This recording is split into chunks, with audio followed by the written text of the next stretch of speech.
செந்தமிழ் கவிதைக்கும் தனியா ஒருத்தர் அதுல ஸ்பெஷலிஸ்டா ஒரு ராப்பர். இப்ப இந்த ஸ்ரீலங்கால இருந்து ஒரு பையன் வந்து வாகிசன் ஒரு பையன், ரொம்ப அருமையான அந்த கவி நடைகள் இருக்கு. ஸோ அப்படி இருக்காங்க.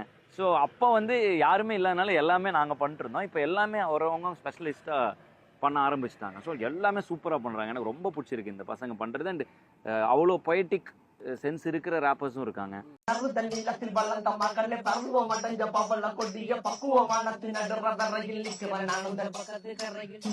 தமிழோவியமோ அடி மாறுதமோ எந்த காவியமோ வள்ளுவனோ நீயும் வாசுகியோ அடி தேவதையோ எந்த காதலியோ அண்ணன் ஜிம்மிக்கு ஜிங்காரி வங்க கடல் அல்லகின் முத்தாகி வள்ளுவங்க ஏடு எழுத்தாணி அச்சு நகை கொண்ட அலங்காரி நடக்கிற நடக்கிற நடக்கிற நடையழகு அவளவ இதயழகு சேலைகள் மின்னுகிட புது வதிக்கையும் ஒரு தனி அழகு சிரிக்குது கண்ண கருவிழி சிவக்குது கண்ண மறுகுழி அழகிய அவளது முகம் அது மயக்கிடும் ஒரு தண்ணி முள்ளு மதி கூந்தலி சுறா பிடிச்சவன் காவிய காதலி கரம் பிடிச்சவன் ஆழ்கடல் முத்து குளிச்சவன் கண்ணி அழகில சிக்கி தவிச்சவன் பாரதி கம்பனும் தேடிய மான்பிள்ளி மாயங்களால் துணை கொண்டது என்பன் சோழக்கிளி அவள் அன்னக்கிளி அவள் மாலை பெண்ணை தந்த தங்க மலர் கொடி நாடறிஞ்ச நீங்க உங்க ஜோடி.